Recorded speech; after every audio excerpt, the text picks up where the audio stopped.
Preparation start करने जा रहे हैं, तो एक बार कोर्स का इंट्रोडक्शन देख लेते हैं कि आपको कौन कौन से टॉपिक्स पढ़ने हैं, किस किस टॉपिक की क्या क्या इंपॉर्टेंस है और किस टॉपिक के लिए क्या प्री रिक्विजिट है।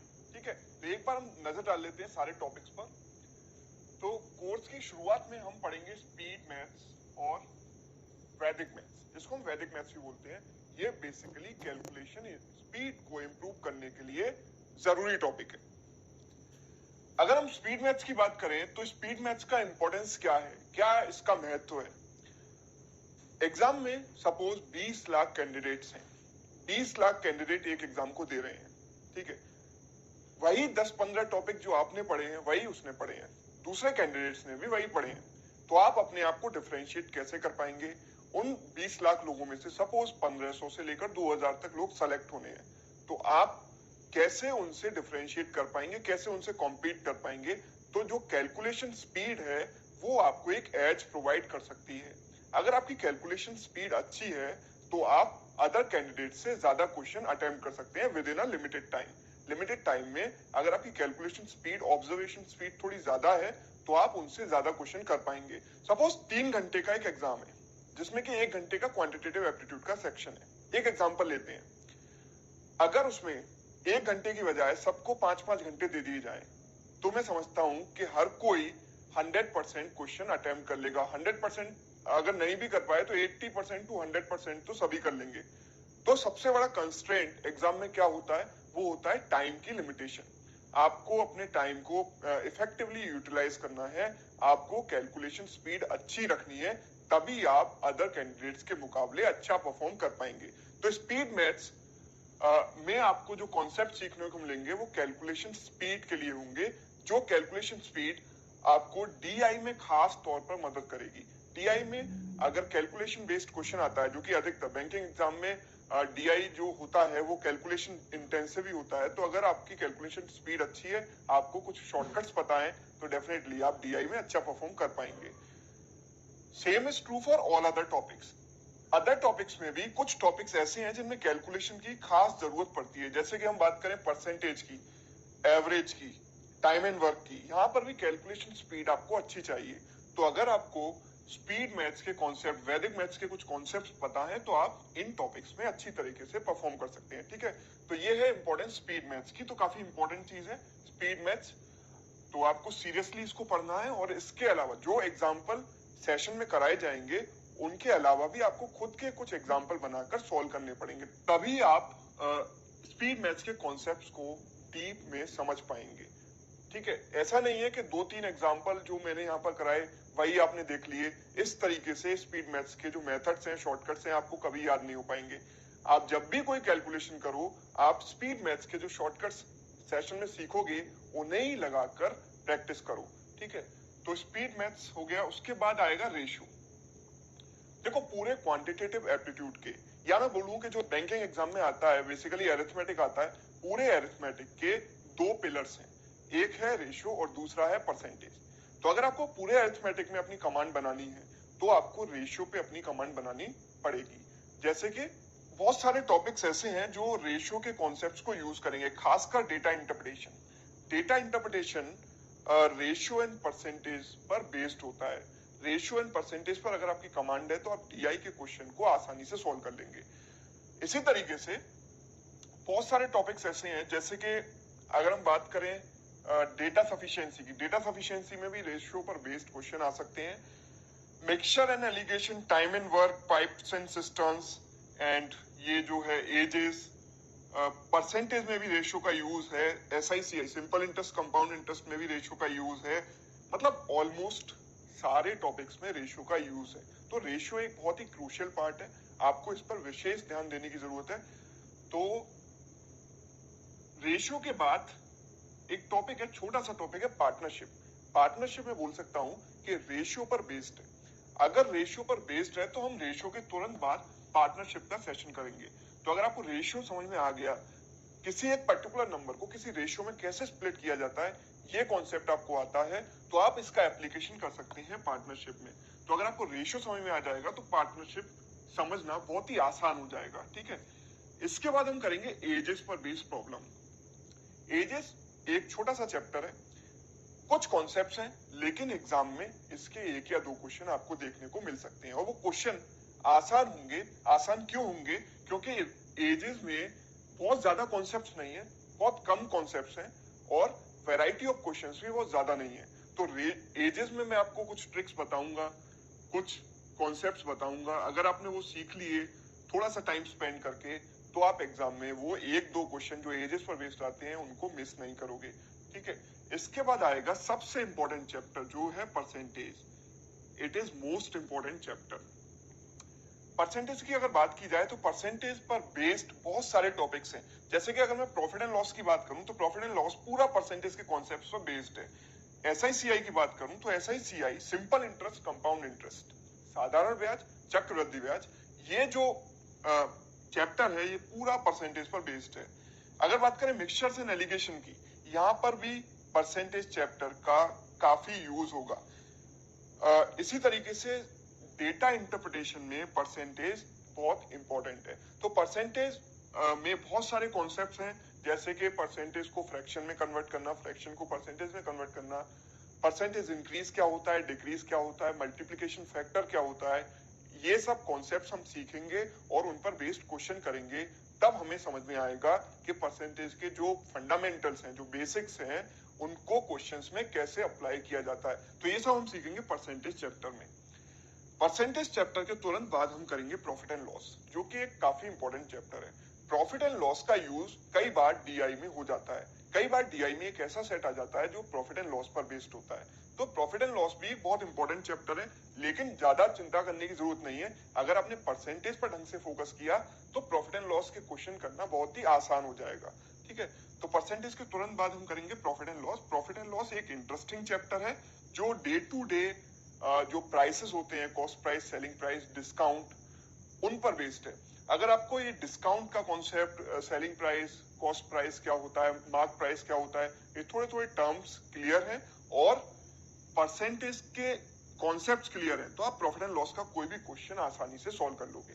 इसके बाद आएगा simple interest and compound interest. अगर बात की जाए एसआई एंड सीआई की, तो यूजुअली स्टूडेंट्स को ये डिफिकल्ट लगता है।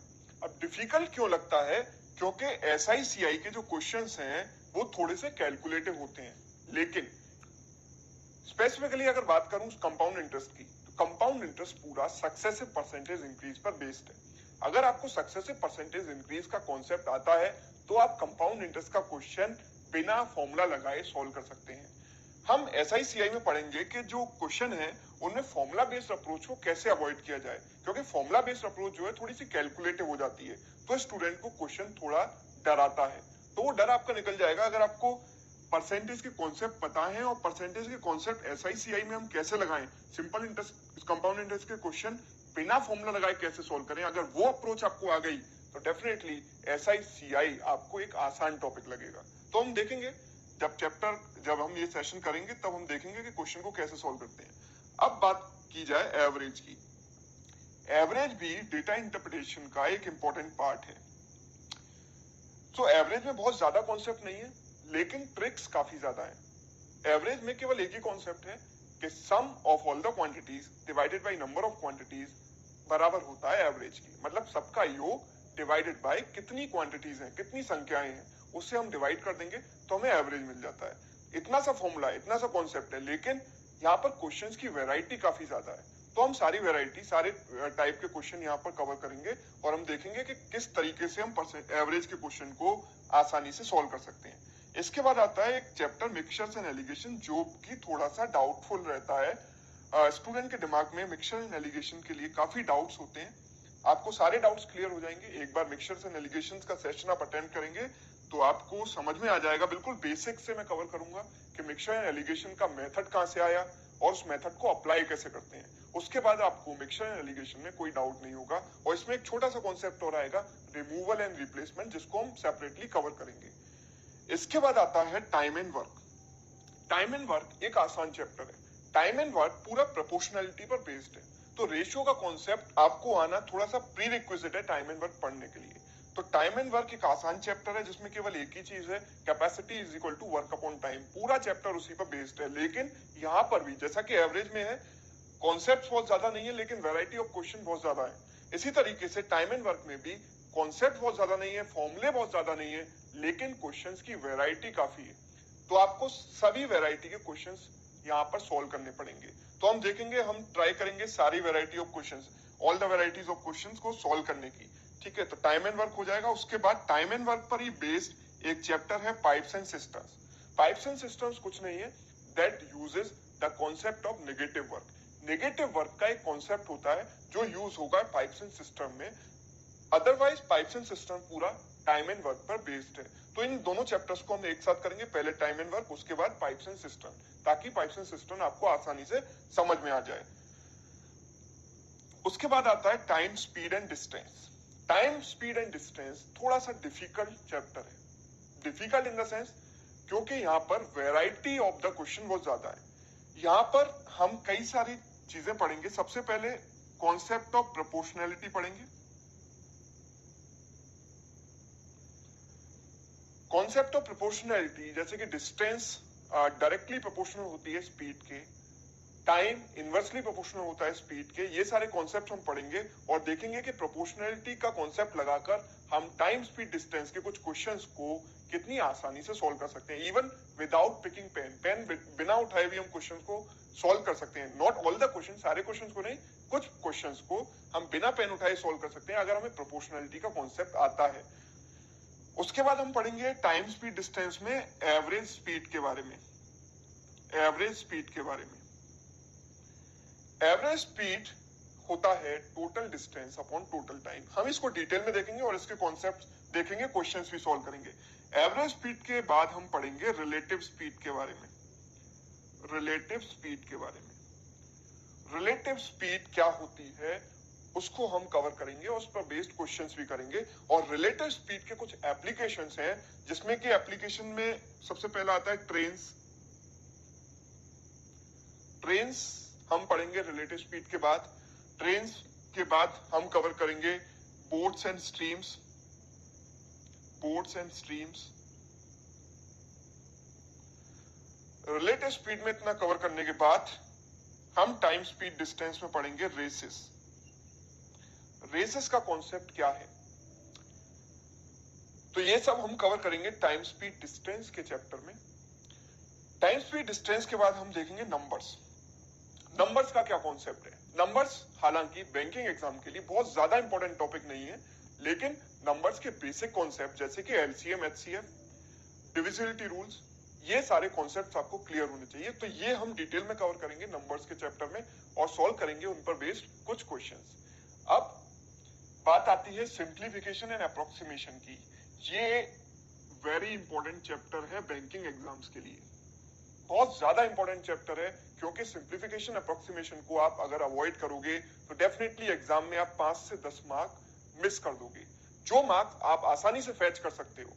अगर सिंप्लीफिकेशन अप्रोक्सीमेशन में आपने थोड़ा सा फोकस किया, थोड़ा सा ध्यान दिया, थोड़े ज्यादा क्वेश्चन सॉल्व किए, थोड़ी ज्यादा क्वेश्चंस की प्रैक्टिस की, तो आप सिंप्लीफिकेशन अप्रोक्सीमेशन में 5 नंबर बहुत आसानी से पा सकते हो।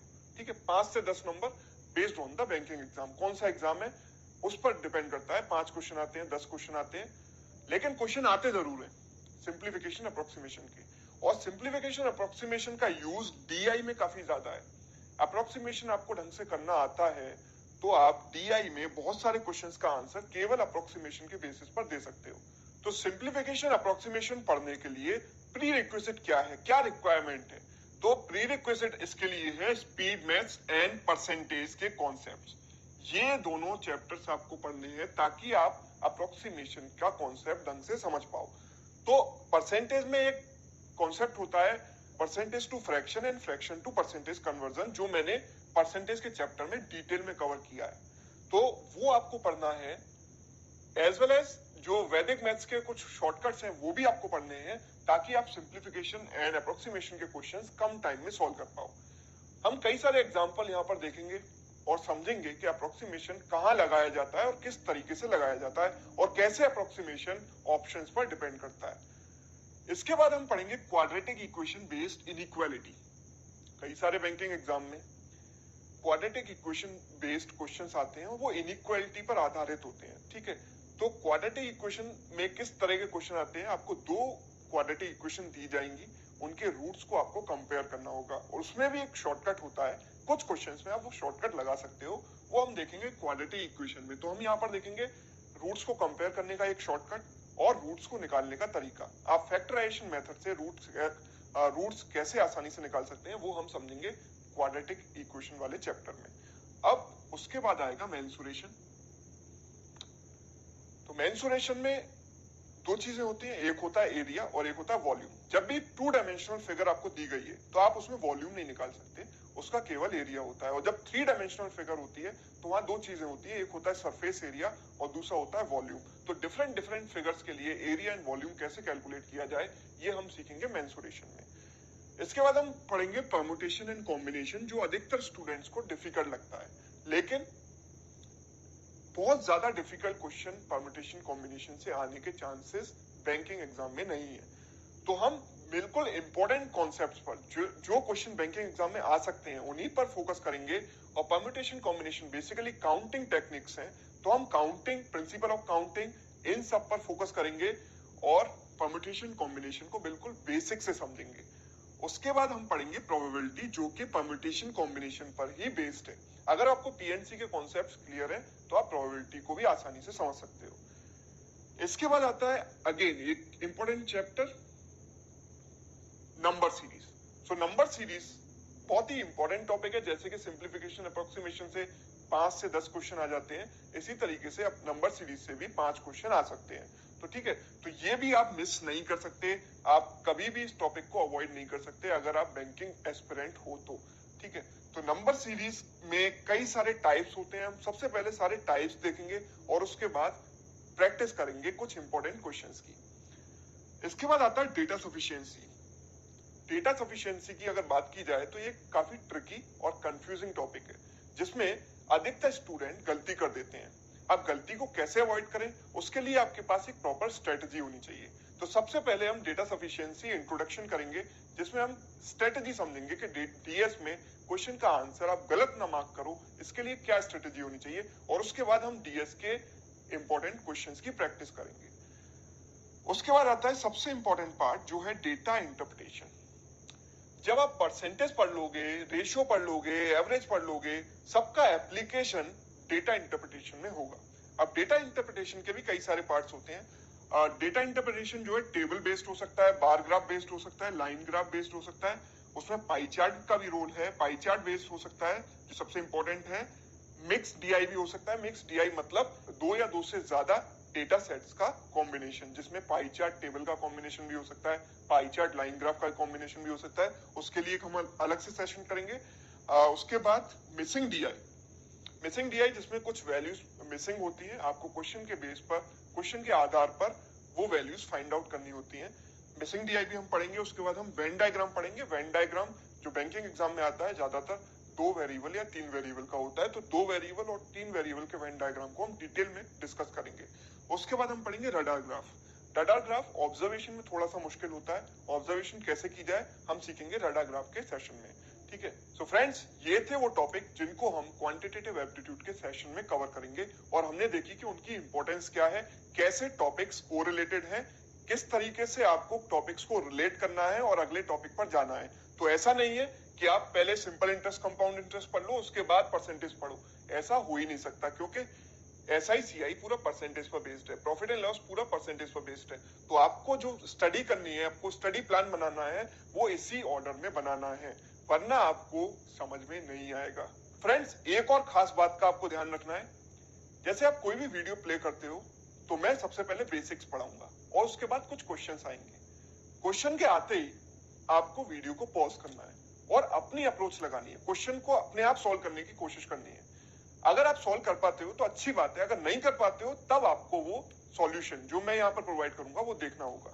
That is the best way, ये सबसे अच्छा तरीका है स्टडी करने के लिए। तो पहले आप खुद की अप्रोच लगाओ, खुद ट्राई करो, और उसके बाद आप जो जिस तरीके से मैं सॉल्व कर रहा हूँ उस सॉल्यूशन को देखो।